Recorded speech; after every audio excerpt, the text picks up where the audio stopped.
स्वागत है सभी बच्चों का फिर से एक नई क्लास में। और अब की बार देखिए मैंने फिर सिंथेसिस का सेकंड टॉपिक ले लिया है और सेकंड टॉपिक उसका इन्फिनिटिव है, ठीक है, जो कि बहुत ही ज़रूरी टॉपिक है। और सिंथेसिस समझो आ गया, समझो पूरी ग्रामर आ गई लगभग। सिंथेसिस में इतना कुछ होता है और सबसे कंफ्यूजिंग टॉपिक होता है क्योंकि इसमें सिंटैक्स भी शामिल है, ट्रांसफॉर्मेशन भी शामिल है, डिग्रीज तक इसमें आ जाती हैं, मतलब बहुत कुछ है इसमें। अब तो देखिए, और हर तरह की वर्ब आती है। तो इन्फिनिटिव को देखिए पढ़ते हैं, चूँकि ज़्यादा कुछ बताने से टाइम वेस्ट होता है तो सीधे पॉइंट पे आते हैं। इन्फिनिटिव देखिए, जैसे कि आप फाइनाइट वर्ब पढ़ते हैं, ठीक है, फाइनाइट, और इसके बाद होती है यहाँ पे नॉन फाइनाइट।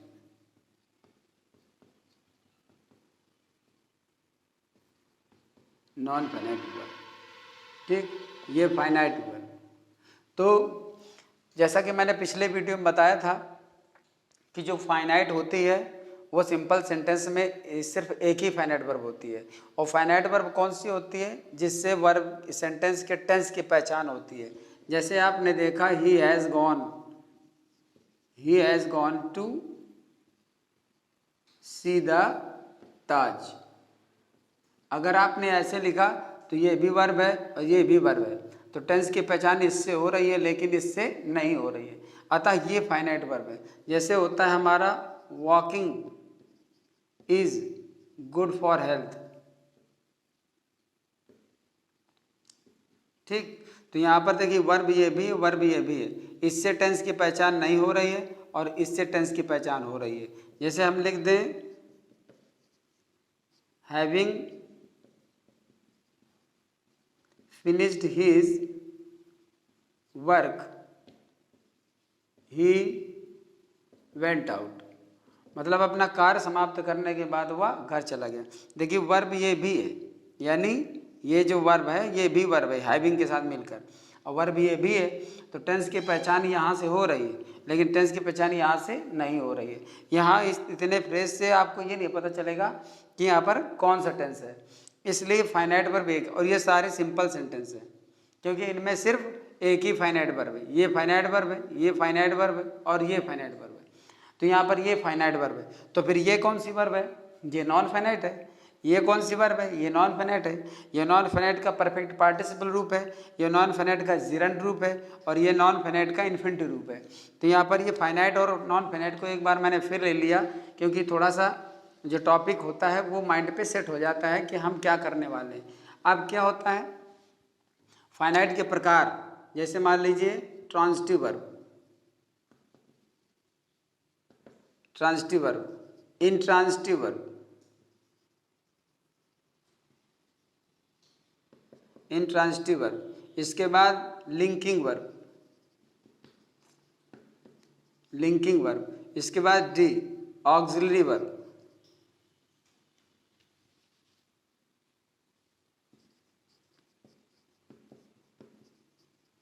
ऑक्सिलरी वर्ब, ये होते हैं। और इसके भी दो प्रकार, primary auxiliaries, model auxiliary. Linking verb भी कई प्रकार की होती, ट्रांजिटिव और इंट्रांजिटिव वर्ब हो गए। तो ऐसे करके फाइनाइट वर्ब के ये प्रकार हो गए। नॉन फाइनाइट के क्या प्रकार हैं? इन्फिनिटिव और जिरंड और पार्टिसिपल, इन्फिनिटिव, जिरंड और पार्टिसिपल, ये नॉन फाइनाइट के प्रकार है। तो हमको इस समय यहाँ तो अभी इसको ब्लॉक कर देना है, इसको पढ़ना है क्योंकि हम क्या पढ़ने वाले हैं? इन्फिनिटिव पढ़ने वाले हैं।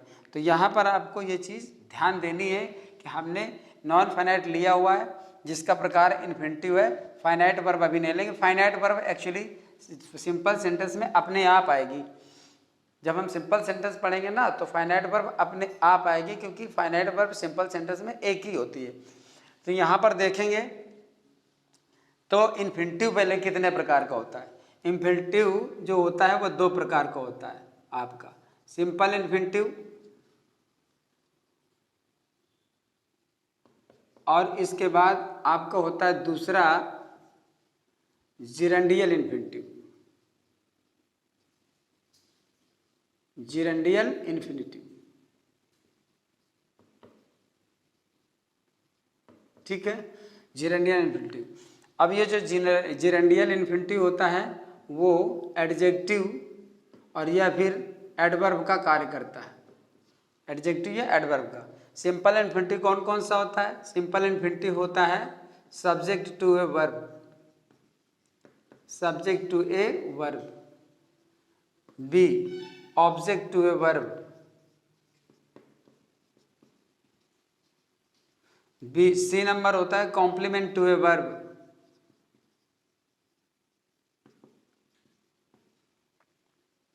डी नंबर होता है governed by preposition, governed by preposition, और ई नंबर होता है आपका ऑब्जेक्टिव कॉम्प्लीमेंट।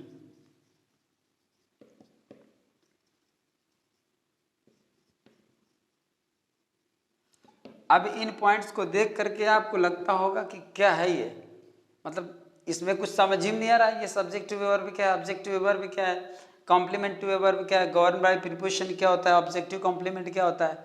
चूंकि ये अगर आ गया तो इन्फिनिटिव से सेंटेंस बनाना आ गया। चूंकि मैं कह चुका हूँ कि सिंपल सेंटेंस 8 प्रकार से बनता है। पहला प्रकार था पास्ट वो पार्टिसिपल, जो 3 प्रकार से था, प्रेजेंट पार्टिसिपल, पास्ट पार्टिसिपल और परफेक्ट पार्टिसिपल। अब यहाँ पर इन्फिनिटिव है तो इन्फिनिटिव 2 प्रकार का, सिंपल इन्फिनिटिव और जिरेंडियल इन्फिनिटिव। जिरेंडियल इन्फिनिटिव 2 प्रकार से काम करता है, एडजेक्टिव और एडवर्ब का, ठीक है। तो उसको हम जिरेंडियल इन्फिनिटिव कह देते हैं, लेकिन होता इन्फिनिटिव वही है वो, मतलब 2 प्लस वर्ब की फर्स्ट फॉर्म होता वही है, लेकिन जिरेंडियल इसलिए क्योंकि एडवर्ब और एडजेक्टिव का काम करता है। इसके बाद सिंपल इन्फिनिटिव 5 प्रकार से काम करता है। और देखिए इन्फिनिटिव कोई भी, इन्फिनिटिव वो वर्ब का काम करता है। वर्ब का काम इसलिए करता है क्योंकि वर्ब से ही बना होता है। भाई अगर भाई मिठाई है तो मिठाई है, चीनी से बनी तो मीठापन तो हो गई, इसलिए इन्फिनिटिव कोई भी हो वर्ब का काम करता है, नंबर 1। नंबर 2 वह नाउन का काम करता है, और वही चीज़ आप यहाँ पे देखोगे कि वह नाउन है कि नहीं। इसके बाद वह एडवर्ब का काम करता है और एडजेक्टिव का काम करता है, तो यहाँ पर वो चीज़ है। तो इन्फिनिटिव मतलब नाउन का, वर्ब का, एडवर्ब का, एडजेक्टिव का काम करता है, टोटल कुल मिला करके। तो जो एडवर्ब और एडजेक्टिव का काम करता है वो जिरेंडियल इन्फिनिटिव कहलाता है। बाकी हम यहाँ पर देखते हैं कि इनका प्रयोग किस प्रकार से और ये है क्या चीज़। और देखिए मेरी क्लास में सबसे ज़्यादा ज़रूरी होता है पेशेंस रखना, मतलब धैर्य रखना। अगर आपको असली ग्रामर पढ़नी है, ओरिजिनल ग्रामर पढ़नी है और जानना है कि वाकई में ग्रामर होती क्या है, तो फिर पेशेंस रखिए, मतलब धैर्य रख करके मेरी क्लास को पूरा आपको एक एक देखिए, और लास्ट तक अगर आपको उसमें कुछ न मिले तो कल से वीडियो मत देखिए। मैंने बहुत बड़ी बात कह दी है कि अगर आप पूरा वीडियो देखिए, पूरा अच्छे तरह से मन से सुनिए और देखिए, और अगर आपको लास्ट में ये लगे कि अरे बेकार रहा, तो आप कल से वीडियो देखना बंद कर दिए। चैनल को सब्सक्राइब कर रखा तो अनसब्सक्राइब कर दीजिए। अब इससे बड़ी बात मैं कुछ नहीं कर सकता। तो लेकिन देखना ध्यान, मेरा चैनल सिर्फ पढ़ने वाले बच्चों के लिए होता है, टाइम पास करने वाले बच्चों के लिए नहीं है। आई एम सॉरी, क्योंकि यहाँ पर समय समय पर कोई बात हो जाए, हंसी मजाक हो जाए, वो एक अलग है, लेकिन सबसे बड़ी प्राथमिकता है पढ़ाई। तो अगर जो धैर्य रख करके पढ़ना चाहते हैं, वो जानना चाहते हैं कि हमें जो पढ़ाया जा रहा है वो वाकई में हमारे लिए यूजफुल है कि नहीं, तो वही मेरा वीडियो देखते हैं और उन्हीं का मन लगता है। देखिए बात साफ है। तो ये बात साफ क्या है, मतलब थोड़ा कड़वी है लेकिन सही है। तो इसलिए आपको वीडियो देखने में, क्लास को अटेंड करने में थोड़ा धैर्य रखना पड़ेगा। अब यहाँ पर हम देखते हैं सब्जेक्ट वर्ब क्या है, तो ज़रा देखते हैं, इसको मैं बाद में समझाता हूँ। सिंपल इन्फिनिटिव में पहला पार्ट है नंबर 1, अर्थात कोई ऐसा इन्फिनिटिव होता है जो सब्जेक्ट टू ए वर्ब काम करता है। कोई कठिन विषय नहीं है, लेकिन जब सेंटेंस में एग्जाम्पल देखोगे आपको पता चल जाएगा। सब्जेक्ट टू ए वर्ब का मतलब होता है जैसे टू वॉक इज यूजफुल। जिस समय आपने ये कहा तो देखिए इंग्लिश सेंटेंस का जो स्ट्रक्चर होता है वो होता है सब्जेक्ट, वर्ब और ऑब्जेक्ट। तो यहाँ पर देखिए ये वर्ब है तो फिर ये क्या है, सब्जेक्ट है, ठीक, और ये एक्स्ट्रा चीज़ है यूजफुल, जो एडजेक्टिव कॉम्प्लीमेंट है। लेकिन हम बात कर रहे हैं अभी सब्जेक्टिव वर्ब, मतलब इन्फिनिटिव ऐसा होना चाहिए जो किसी वर्ब का क्या बन जाए, सब्जेक्ट बन जाए। तो आप देख लो ये इन्फिनिटिव है, इन्फिनिटिव मतलब 2 प्लस वर्ब की फर्स्ट फॉर्म, ये इन्फिनिटिव है और इसी पर फोकस करना है। तो ये देखिए किसी, ये वर्ब है आपका, ठीक, और ये इस वर्ब का क्या है, सब्जेक्ट है। तो सब्जेक्ट टू ए वर्ब अर्थात इन्फिनिटिव पहला प्रकार है जो सब्जेक्ट टू ए वर्ब की तरह कार्य करता है, तो यहाँ पर कार्य कर रहा है। इसी तरह से आप कुछ भी और लिख सकते हैं, जैसे लिख सकते हो to work is worship, work is worship, work is worship. यहाँ पर ये चीज होगी, मतलब कर्म ही पूजा है। हालांकि सेंटेंस कुछ ऐसा भी लोग बोल देते हैं, ऐसा भी लोग बोलते हैं टू वर्क इज वर्शिप या वर्क इज वर्शिप, तो ये इन्फिनिटिव नहीं है लेकिन सही है अपनी जगह, क्योंकि ये नाउन है, ये कंप्लीट नाउन है, ये इन्फिनिटिवल नाउन है। लेकिन जो नाउन होता है वही सब्जेक्ट या ऑब्जेक्ट बनता है। तो यहाँ पर नाउन ये भी है, नाउन ये भी है, ये प्योर नाउन है और ये इन्फिनिटिवल नाउन है। तो हम यहाँ पर ये पढ़ रहे हैं, ये नहीं पढ़ रहे हैं, जबकि सेंटेंस दोनों में से कोई भी गलत नहीं है। जैसे एक एग्जाम्पल और ले लीजिए, टू एयर इज ह्यूमन, ठीक। और ज़्यादातर बच्चे इस चीज़ से कंफ्यूज भी होंगे कि टू वर्क इज वर्शिप होता है कि वर्क इज वर्शिप होता है। मैं कहता हूँ दोनों होता है। ये आपका नाउन है और ये इन्फिनिटिवल नाउन है, तो इन्फिनिटिव अपनी जगह पर है और नाउन अपनी जगह पर, वर्क इज वर्शिप बोला जाता है। और ये बाई चांस है कि ये इन्फिनिटिव भी बनता है और इस तरह वर्क नाउन भी बनता है। जैसे टू एयर इज ह्यूमन ऐसा भी बोला जाता है, और कई लोगों को बोलते सुना होगा एरर इज ह्यूमन। ये सेंटेंस दोनों सही है, क्योंकि ये इन्फिनिटिव है और ये एर का एरर ये नाउन है, कोई कह नहीं सकता गलत है। एरर इज ह्यूमन, गलती मानवीय होती है, अर्थात गलती करना मानवीय है, भूल मनुष्य की आदत में होता है। तो यहाँ पर ये भी सही है, लेकिन ये इन्फिनिटिव वाला नाउन बना, ये ओरिजिनल नाउन बना हुआ है। दोनों सेंटेंस अपनी जगह सही है, लेकिन हम पढ़ रहे हैं अभी ये। तो देखिए ये वर्ब है और ये इसका सब्जेक्ट है, ये वर्ब है और ये इसका सब्जेक्ट है। तो यहाँ पर देखिए सब्जेक्टिव वर्ब, अर्थात इन्फिनिटिव एक ऐसा चाहिए जो किसी वर्ब का सब्जेक्ट बन जाए। तो इस वर्ब का ये सब्जेक्ट बन गया, इस वर्ब का ये सब्जेक्ट बन गया, इस वर्ब का ये सब्जेक्ट बन गया। तो यहाँ पर इस तरह से भी ये इन्फिनिटिव बनता है। अर्थात हमें इस वीडियो में इन्फिनिटिव की असली पहचान करनी है कि क्या होता है, तब इन्फिनिटिव से दौड़कर सेंटेंस बन जाता है, नो डाउट, लेकिन पूरा अच्छी तरह से समझना पड़ेगा। तो यहाँ हो गया सब्जेक्ट, क्या हो गया यहाँ सब्जेक्ट टू ए वर्ब हो गया। अब जैसे हम दूसरा टॉपिक पढ़ते हैं, बी नंबर। बी नंबर होता है object to a verb. Object to a verb पूरा आप देखते रहिए और इसका आनंद आपको मिलेगा अभी थोड़ी देर में। ऑब्जेक्ट टू ए वर्ब जैसे होता है आई लाइक टू सिंग। जरा गौर करना, ये सब्जेक्ट है, ये आपका वर्ब है, तो ये क्या है आपका ऑब्जेक्ट है, अर्थात ये किसका ऑब्जेक्ट है, इस वर्ब का ऑब्जेक्ट है। तो ऑब्जेक्ट टू ए वर्ब, जैसे हम ये कह दें कि I like to read novels, अर्थात मुझे उपन्यास पढ़ना अच्छा लगता है। तो यहाँ पर ये सब्जेक्ट है, ये वर्ब है और ये आपका ऑब्जेक्ट है।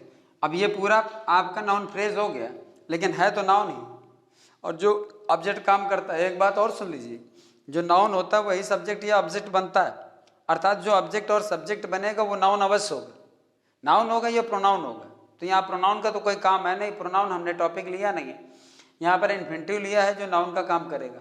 तो यहाँ पर देखिए ये नाउन का काम कर रहा है, और इस स्ट्रक्चर से अच्छी तरह आपको दिख रहा होगा कि ये सब्जेक्ट है, ये वर्ब है, तो ये क्या है ऑब्जेक्ट है, ये सब्जेक्ट है, ये वर्ब है, ये ऑब्जेक्ट है। तो यहाँ पर ये ऑब्जेक्ट किसका है, इस वर्ब का ऑब्जेक्ट है, ये ऑब्जेक्ट किसका है, इस वर्ब का ऑब्जेक्ट है। तो यहाँ पर पॉइंट ये क्लियर हो गया, ऑब्जेक्ट वर्ब अर्थात एक ऐसा इन्फिनिटिव जो वर्ब का ऑब्जेक्ट बनकर काम करे, एक ऐसा इन्फिनिटिव जो वर्ब का ऑब्जेक्ट भी बने। तो ये दूसरा पॉइंट हो गया, ऑब्जेक्टिव वर्ब देखिए इन्फिनिटिव काम कर रहा है। सेंटेंस वही है जो आप रात दिन पढ़ते हो, लेकिन उनमें असली जड़ क्या है, असली बात क्या है, किस तरह से क्या चीज़ है, ये सीखना, ये सुनना, ये किताब में भी लिखा हुआ है।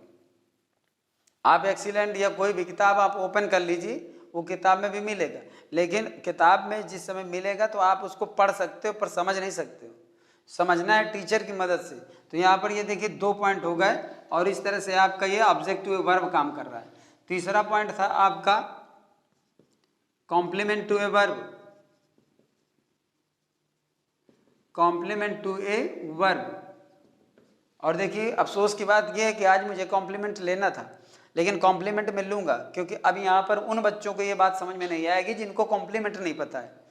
तो अगर कॉम्प्लीमेंट पता है तब तो ये पॉइंट आपको समझ में आएगा, वरना कॉम्प्लीमेंट में थोड़ी प्रॉब्लम हो सकती है। लेकिन यहाँ पर आपको देखना है कॉम्प्लीमेंट टू ए वर्ब, अर्थात कोई ऐसा इन्फिनिटिव जो वर्ब का कॉम्प्लीमेंट बन जाए, कोई ऐसा इन्फिनिटिव जो वर्ब का कॉम्प्लीमेंट बन जाए। कॉम्प्लीमेंट क्या होता है, पूरक होता है। पूरक मतलब जो वाक्य के अर्थ को पूरा कर दे। एक नमूना दिखाता हूँ, जैसे लिखा ही इज, ये वाक्य पूरा नहीं है, ये वाक्य अधूरा है, यानी जब कहोगे कि वो है तो बात उठेगी तुरंत कि वो क्या है। तो जिस समय आपने लिख दिया ये डॉक्टर, तो वाक्य का सेंस पूरा हो गया, वो एक डॉक्टर है, लेकिन यहाँ पर वाक्य का सेंस पूरा करने वाला क्या है, ए डॉक्टर है। तो ये हो गया आपका कॉम्प्लीमेंट। चूंकि इसकी मदद से वाक्य का अर्थ पूरा हो रहा है तो ये पूरक हो गया। पूरक हो गया मतलब कॉम्प्लीमेंट हो गया। और ये पूरक किस प्रकार का है, ये आपका नाउन कॉम्प्लीमेंट है। चूंकि ये नाउन, डॉक्टर एक नाउन होता है, पर्सन प्लेस और थिंग। तो यहाँ पर आपका डॉक्टर जो है नाउन हो गया। चूंकि ये पूरक का काम करता है अर्थात वाक्य को पूरा करने का काम करता है, इसलिए नाउन कॉम्प्लीमेंट हो गया। कॉम्प्लीमेंट 7 प्रकार का होता है, शायद मैंने पिछली वीडियो में चर्चा की होगी। Noun complement, noun phrase complement, adjective complement, adjective phrase complement, adverb complement, adverb phrase complement, और पास्ट पार्टिसिपल कॉम्प्लीमेंट यानी पार्टिसिपल कॉम्प्लीमेंट। तो इस तरह 7 प्रकार के होते हैं। उनको भी आप एग्जाम्पल के माध्यम से ही आप समझ पाओगे और सीख पाओगे कि किस तरह से वो कॉम्प्लीमेंट का काम करता है, चाहे फ्रेज हो और चाहे फिर नाउन हो, जो भी हो। तो यहाँ पर देखिए थोड़ा सा आपको नमूना दिखाया कि ये आपका कॉम्प्लीमेंट है। अब आपको शायद थोड़ा समझने में मदद मिलेगी। जैसे हम लिख दें his habit is to abuse others. अब यहाँ पर क्या होगा, अगर हम केवल इतना सेंटेंस देखें हिज हैबिट इज, तो ये हो गया उसकी आदत है। और जब इतना हम केवल लिखेंगे कि हिज हैबिट इज, तो ये आपका सेंटेंस पूरा नहीं है। लेकिन जब इसके आगे हम लिख देंगे टू अब्यूज, इतना ही केवल लिख दो, तो हो गया कि his habit is to abuse, उसकी आदत गाली देने की है। तो जिस समय आपने इसको लिखा तो ये कॉम्प्लीमेंट बन गया। और कॉम्प्लीमेंट किसका बन गया, इस वर्ब का बन गया। हिज हैबिट इज है तो क्या है, गाली देना है। तो है का मतलब इज है, और है के अर्थ को पूरा कर रहा है, गाली देना। गाली देना है उसकी आदत। तो यहाँ पर ये कॉम्प्लीमेंट है। कैसे कॉम्प्लीमेंट है, किस प्रकार का है, इन्फिनिटिवल कॉम्प्लीमेंट, अर्थात कॉम्प्लीमेंट टू ए वर्ब। अर्थात ये कॉम्प्लीमेंट है और ये कॉम्प्लीमेंट इस वर्ब का है। और चूंकि ये टू प्लस वर्ब की फर्स्ट फॉर्म है, इसलिए इन्फिनिटिव का यहाँ पर रोल पूरी तरह से आप देख रहे हो कि इन्फिनिटिव किस प्रकार से रोल करता है। और तमाम सेंटेंस होते हैं, जैसे माई पर्पस इज। अब देखिए इतना सेंटेंस लिखा है और इस सेंटेंस में वाक्य का अर्थ पूरा नहीं हो रहा है। देखिए ये बहुत बड़ा टॉपिक है और मैं तो पढ़ा जरूर रहा हूँ, लेकिन मैं सोच रहा हूँ कि ये पूरा एक वीडियो में आ पाएगा कि नहीं आ पाएगा। माई पर्पस इज, तो ये वाक्य का अर्थ पूरा नहीं है। और वाक्य जब अर्थ पूरा नहीं है तो अब जिस समय हम पूरा करेंगे तो हो जाएगा my purpose is to stand first in the examination. मतलब आगे आप कुछ भी लगा सकते हो, इन द IAS एग्जामिनेशन या in the UP board examination, कोई भी एग्जामिनेशन, हमें उससे मतलब नहीं है। हमें मतलब ये है कि इसके बाद ये इन्फिनिटिव आ रहा है, इन्फिनिटिव। तो इसके बाद जिस समय इन्फिनिटिव आया तो इन्फिनिटिव क्या कर रहा है, यहाँ ये पूरा फ्रेज जितना इन्फिनिटिवल फ्रेज हो गया। और ये इस वर्ब के अर्थ को पूरा कर, मेरा उद्देश्य है तो क्या है, परीक्षा में प्रथम आना। स्टैंड फर्स्ट माने प्रथम आना, तो ये इस वर्ब का कॉम्प्लीमेंट हो गया। तो इस तरह इसको हम कॉम्प्लीमेंट टू ए वर्ब, अर्थात एक वर्ब का कॉम्प्लीमेंट कहते हैं। ये वर्ब का कॉम्प्लीमेंट है और किस रूप में है, इन्फिनिटिव के रूप में। तो इन्फिनिटिव देखिए तीसरे तरीके से काम करता है। पहला तरीका था सब्जेक्ट टू ए वर्ब, दूसरा तरीका था ऑब्जेक्ट टू ए वर्ब, तीसरा हो गया कॉम्प्लीमेंट टू ए वर्ब। चौथा है गवर्न्ड बाय प्रीपोजिशन। चौथा यानी D number, governed by preposition. जरा समझना जरा इसको, गवर्न्ड बाय प्रीपोजिशन यानी एक ऐसा इन्फिनिटिव जो प्रीपोजिशन के द्वारा गवर्न्ड हो। गवर्न्ड का मतलब शासित हो, अर्थात जिस पर प्रीपोजिशन का पूरा कमांड हो, प्रीपोजिशन पर वो डिपेंड हो, प्रीपोजिशन के अकॉर्डिंग प्रीपोजिशन बेस्ड हो। समझना, गवर्न्ड का मतलब वही जिसमें प्रीपोजिशन का शासन चलता हो, वो गवर्न्ड है। कैसे, यहाँ देखेंगे, I had no choice but to go. अब यहाँ देखिए इन्फिनिटिव पूरे सेंटेंस में कहाँ पर है, ये इन्फिनिटिव है, ठीक। और यहाँ पर आपको इस समय नहीं, आप प्रीपोजिशन क्या है आपको पता नहीं होगा, प्रीपोजिशन बट है। क्योंकि बट जो होता है ना कई तरह से काम करता है। बट आपका कंजंक्शन का काम करता है, बट आपका रिलेटिव प्रोनाउन का काम करता है, बट आपका प्रीपोजिशन का काम करता है। यहाँ पर बट का अर्थ लेकिन नहीं है, बट का अर्थ है आपका सिवाय। जैसे एक्सेप्ट काम करता है EXCEPT, जैसे देन काम करता है प्रीपोजिशन की तरह, जैसे एक्सेप्ट होता है प्रीपोजिशन की तरह, और जैसे बट होता है। इन तीनों का अर्थ सिवाय के अर्थ में चलता है। जब प्रीपोजिशन होता है तब। बाकी आपका एक्सेप्ट भी कंजंक्शन बन जाता है, देन भी कंजंक्शन बन जाता है और बट तो बन ही जाता है। तो यहाँ पर क्या अर्थ हो गया, जाने के सिवाय मेरे पास और कोई विकल्प नहीं था।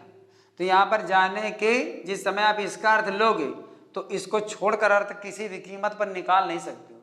जिस समय इसका अर्थ निकालोगे तो फट से आपको यहीं पे आना पड़ेगा, यानी इन्फिनिटिव को जिस समय अर्थ निकालोगे तो आपको प्रीपोजिशन पे आना पड़ेगा। ये मैं बता रहा हूँ, ये कंजंक्शन है, ये प्रीपोजिशन है।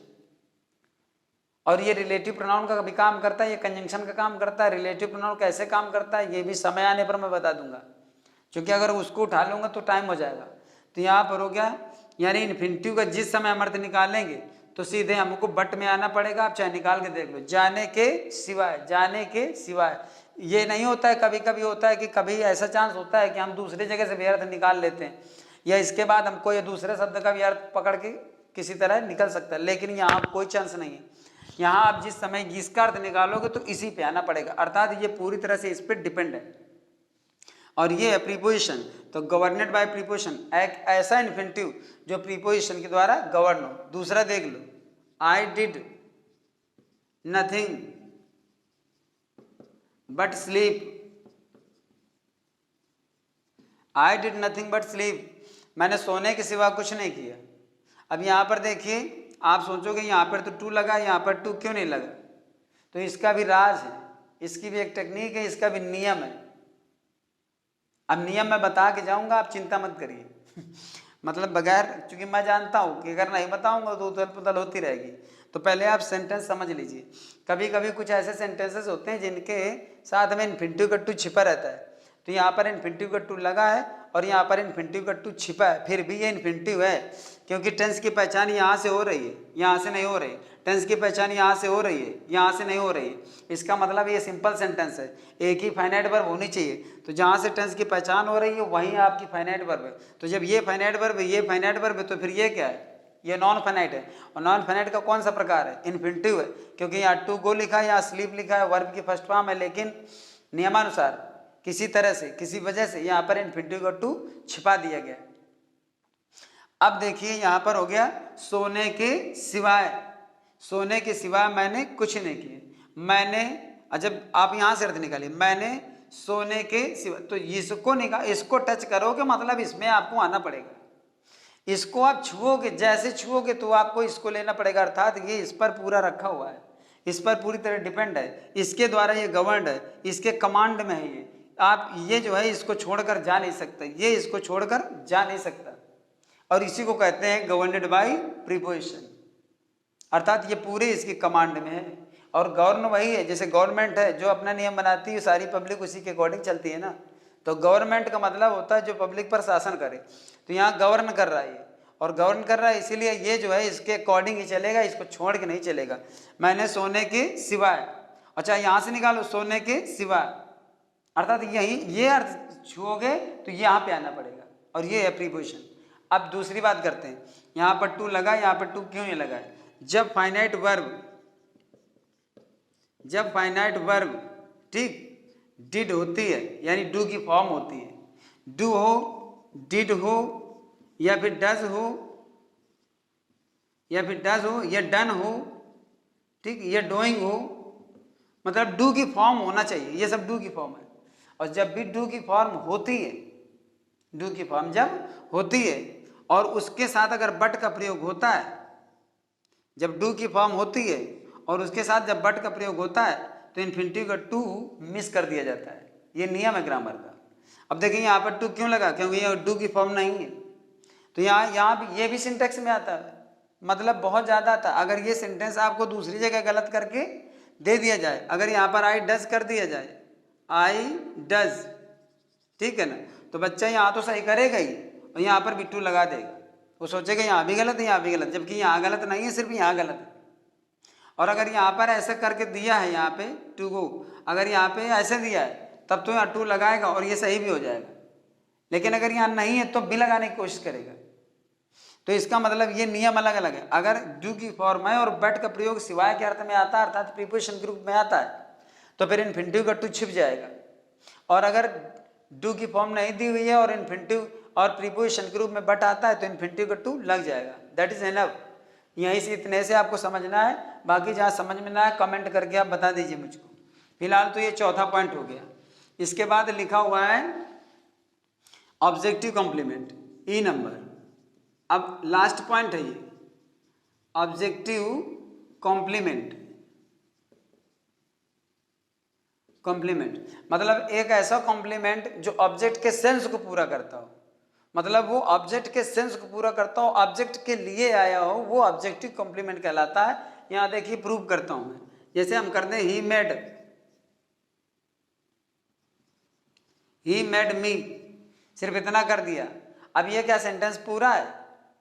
शायद आपका जवाब यही होगा कि नहीं सर ये पूरा नहीं है, और सच में पूरा नहीं, उसने मुझे बना दिया।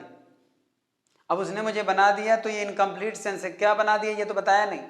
जैसे हम कहते हैं ही मेड मी कैप्टन, ठीक है ना, उसने मुझे कप्तान बना दिया, यानी वाक्य का अर्थ पूरा हो गया, अर्थात ये आपका हो गया कॉम्प्लीमेंट। और ये भी ऑब्जेक्टिव कॉम्प्लीमेंट है, क्योंकि कैप्टन कौन है? मी, कैप्टन बना कौन? मी, और ये क्या है? ऑब्जेक्ट। तो इसके सेंस को पूरा करने वाला ये क्या हो गया? कॉम्प्लीमेंट। लेकिन कैसा? चूंकि ये आता है ऑब्जेक्ट के लिए, इसलिए ऑब्जेक्टिव कॉम्प्लीमेंट। मतलब ग्रामर मैं थोड़ा सा स्पीड लेकर चल रहा हूँ, लेकिन आपको पूरी तरह से एक्सप्लेन भी कर रहा हूँ। फिर भी अगर कोई चीज़ रह जाती है तो कमेंट बॉक्स होता ही इसीलिए, बताइए, मैं दोबारा ले लूँगा।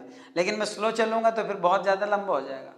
तो यहाँ पर देखिए मी ऑब्जेक्ट, ये सब्जेक्ट, ये वर्ब, ये ऑब्जेक्ट और ये कॉम्प्लीमेंट। लेकिन ये कॉम्प्लीमेंट किसके सेंस को पूरा करता? उसने मुझे बना दिया। मुझे क्या बना दिया? कैप्टन बना दिया। तो कैप्टन बना कौन? ये बना कैप्टन। ये क्या है? ऑब्जेक्ट। तो ये इसके सेंस को पूरा करता है, क्योंकि पूरा करता है इसलिए पूरक है। लेकिन किसके सेंस को पूरा करता है? ऑब्जेक्ट के सेंस को पूरा करता है, इसलिए ऑब्जेक्टिव कॉम्प्लीमेंट है, यानी कर्म कारक पूरक है। तो इंग्लिश में कहते हैं ऑब्जेक्टिव कॉम्प्लीमेंट। लेकिन अब यहाँ पर हम पॉइंट पे नहीं थे। अभी पॉइंट पे इसलिए नहीं थे क्योंकि हमने इन्फिनिटिव तो लिया नहीं ना, इन्फिनिटिव लिया नहीं। तो इन्फिनिटिव लिया नहीं, हमें तो इन्फिनिटिव पढ़ना है। ये तो मैंने एग्जाम्पल के तौर पर दिखाया कि आपको समझ में आ जाए, क्योंकि ये सेंटेंस थोड़ा ज़्यादा परिचित होता है बच्चों में। He made me monitor, he made me we made him chairman, ऐसे करके सेंटेंस बहुत पढ़ते हैं, तो इनसे ये पॉइंट समझ में आ जाएगा। अब बात आती है इन्फिनिटिव की, कि हम इन्फिनिटिव पढ़ रहे हैं तो इन्फिनिटिव आना चाहिए कॉम्प्लीमेंट के रूप में, ऑब्जेक्टिव कॉम्प्लीमेंट के रूप में। हाँ तो कोई दिक्कत नहीं, यहाँ पे आप लॉफ लिख दीजिए, ही मेड मी लॉफ। और सभी जानते होंगे ये कॉजेटिव वर्ब है। यहाँ पर वर्ब देखिए है फाइनाइट वर्ब, लेकिन दूसरा नाम भी है कॉजेटिव वर्ब। अगर किसी ने कॉजेटिव वर्ब पढ़ी हो तो बताएं, समझ जाएंगे वो, वरना ना पढ़े हो तो कमेंट करिए। कॉजेटिव वर्ब मैं आपको बताऊंगा। कॉजेटिव वर्ब 4 होती है, लेकिन मतलब दिखने में 4 होती है, लेकिन प्रयोग में सिर्फ 2 ही होती है। मतलब हर जगह ग्रामर में खेल है और एंटरटेनमेंट है। अगर आपको नशा हो गया ग्रामर का तो समझ लीजिए कि वो आनंद आएगा कि आप कभी महसूस करोगे कि हम कुछ पढ़ रहे हैं। तो ही मेड मी लाफ यहाँ पर लिखा है। अब देखिए जब भी आप मेक का प्रयोग करते हैं, कुछ ऐसी वर्ब होती है जैसे मेक है, सी है, हियर है, बिड है, लेट है, फील है, ये कुछ ऐसी वर्ब होती हैं जब इनको हम फाइनाइट वर्ब के रूप में लेते हैं तो इनके साथ जो इन्फिनिटिव आता है, इनके साथ जो इन्फिनिटिव आता है वो बेयर इन्फिनिटिव आता है, बेयर इन्फिनिटिव। आप सोचोगे आपका बेयर इन्फिनिटिव क्या हो गया? बेयर इन्फिनिटिव का मतलब होता है infinitive without to, infinitive without to, अर्थात बेयर इन्फिनिटिव कहते हैं इन्फिनिटिव विदाउट टू, अर्थात इनके साथ जब ये फाइनाइट वर्ब के रूप में आएंगी तो जो इन्फिनिटिव आएगा उसके साथ टू नहीं लगेगा। यहाँ पर मेक, ये मेक आया वर्ब की सेकंड फॉर्म, इन्फिनिटिव आया, टू गायब है। लेकिन जब इसकी पैसिव वॉइस बनाई जाएगी तो इन्फिनिटिव का टू ओपन हो जाता है। हर जगह पर, हर बात पर बात है, ये आप समझिए। अगर आपको पढ़ना है तो, वरना कोई बात ही नहीं है, काम खत्म हो जाता वहीं से, वीडियो ऑफ करिए सो जाइए, मतलब कोई मतलब नहीं उसका। तो यहाँ पर ही मेड मी लाफ, यहाँ पर देखिए इसके साथ में अब ये लाफ, उसने मुझे हंसाया, ये इन्फिनिटिव है, हंसाया किसको? मुझको। तो यहाँ पर ये देखिए कॉम्प्लीमेंट है, पहले था ही मेड मी, वाक्य सेंस अधूरा था, जब लाफ लिख दिया सेंटेंस पूरा हो गया, यानी ये बना कॉम्प्लीमेंट। कॉम्प्लीमेंट किस रूप में? इन्फिनिटिव रूप में। लेकिन यहाँ पर इन्फिनिटिव आया किसके लिए? इसके लिए। हंस कौन रहा है? ये हंस रहा है, ये क्या है? ऑब्जेक्ट। तो ये क्या है फिर? Objective complement. और ऐसे बहुत सारे सेंटेंस होते हैं। He made me laugh, I made him weep, मैंने उसको रुला दिया। I made the horse run fast, मैंने घोड़े को तेज दौड़ाया, मतलब ऑब्जेक्टिव कॉम्प्लीमेंट। तेज दौड़ा कौन? घोड़ा। घोड़ा क्या है? ऑब्जेक्ट, तो वो ऑब्जेक्टिव कॉम्प्लीमेंट है। अगर आई मेड द हॉर्स केवल कहते हैं कि मैंने घोड़े को किया या बनाया, तो क्या बनाया? बनाया नहीं, रन फास्ट, तेज दौड़ाया। और उसका भी सेंस है कि मेड होता है तो मेक माने बनाना होता है, लेकिन हंसाना कैसे हो जाता है? अब इसके लिए टाइम चाहिए, जो कि है नहीं। अब ये हो गया पूरे, यानी कि ऑब्जेक्टिव कॉम्प्लीमेंट तक हो गया। इसके बाद आपका था एक जिरेंडियल ऑब्जेक्ट, जिरेंडियल इन्फिनिटिव। जिरेंडियल इन्फिनिटिव जो एडवर्ब या एडजेक्टिव का काम करता है। तो पहला एग्जाम्पल देखिए, जैसे हम कहते हैं ही टुक ए नाइफ, ठीक। अब यहां पर हो जाएगा he wanted to cut an apple. अब देखिए दो सेंटेंस है और दोनों को जोड़ करके एक सिंपल बनाना है। उसने एक चाकू ली, वह सेब काटना चाहता था। जब आप इसको जोड़ोगे तो बनेगा he took a knife to cut an apple. अब आप वो पॉइंट पढ़ रहे हो जहां पर आपको इन्फिनिटिव से जोड़ करके सेंटेंस बनाने का तरीका आपको मालूम करना है कि कैसे बनता है। तो यहाँ पर देखिए ये चीज़ जो आप देख रहे हो, ही took a knife to cut. अब टू कट माने काटने के लिए, और काटने के लिए उसने क्या ली? चाकू। काटने के लिए चाकू। अब यहाँ पर कहीं पर भी आपका जोर नहीं पड़ेगा, सीधे काटने के लिए चाकू। चाकू क्या है? नाउन है। जो नाउन या प्रोनाउन को मॉडिफाई या क्वालिफाई करता है वो एडजेक्टिव होता है। जो संज्ञा या सर्वनाम की विशेषता बताता है वो विशेषण होता है। ये क्या है? ये संज्ञा है, क्योंकि किसी वस्तु व्यक्ति स्थान के नाम को संज्ञा कहते हैं। ये वस्तु है और ये इस वस्तु को क्वालिफाई करता है, इसलिए ये यहाँ पर इन्फिनिटिव क्या बन गया? ये इन्फिनिटिव बन गया आपका एडजेक्टिव। अब एडवर्ब देखिए, जैसे हमने कह दिया ही वेंट टू आगरा, ठीक, और he went there to study, ठीक। यहां पर हो गया वो आगरा गया, वो वहां पढ़ना चाहता था। तो हमने सेंटेंस बनाया he went to Agra to study. हर हाल में सेंटेंस आप यही बनाओगे। वो आगरा गया, वो वहां पढ़ना चाहता था, तो सेंटेंस बना वो आगरा पढ़ने के लिए गया, ठीक। ये सेंटेंस बन गया, सिंपल बन गया। यहाँ से इन्फिनिटिव बनाना पूरी तरह आप सीख रहे हो। तो he went to Agra to study. अब यहाँ पर टू स्टडी, पढ़ने के लिए। पढ़ने के लिए उसने क्या किया? गया। पढ़ने के लिए आगरा नहीं, गलत बात। यहाँ काटने के लिए चाकू थी, लेकिन पढ़ने के लिए आगरा नहीं है। आगरा कोई चीज नहीं है। पढ़ने के लिए गया। पढ़ने के लिए क्या किया उसने? भाई वो आगरा गया, किस लिए गया? पढ़ने के लिए। पर्पस बता रहा है। तो यहाँ पर पढ़ने के लिए गया। तो यहाँ पर देखिए ये आपका एक डिवाइस है और ये वर्ब है, और जो वर्ब को मॉडिफाई करे वो क्या होता है? वो एडवर्ब होता है। आई बात समझ में? तो इसको हम कहते हैं जिरेंडियल इन्फिनिटिव। तो पहला था सिंपल इन्फिनिटिव, जिसके 5 प्रकार थे: subjective verb, objective verb, complementive verb, और इसके बाद गवर्नेड बाय प्रीपोजिशन। लास्ट में था ऑब्जेक्टिव कॉम्प्लीमेंट। और यहाँ पर जिरेंडियल इन्फिनिटिव जो एडजेक्टिव का काम करता है और एडवर्ब का काम करता है। फिलहाल मैं समझता हूँ कि आज का यही तक। एक्सरसाइज में कुछ सेंटेंस ऐसे हैं, जैसे टू और वेरी को हम टू क्यों कर देते हैं और वेरी टू में फ़र्क क्या है? वेरी को टू क्यों करते हैं? जैसे हम कहते हैं he is too weak to walk, लेकिन इसको हम ये क्यों नहीं बनाते हैं कि he is very weak to walk? क्यों नहीं बनाते हैं? ये सफाई अगले वीडियो में। तब तक के लिए सभी को शुभकामनाएं ढेर सारी।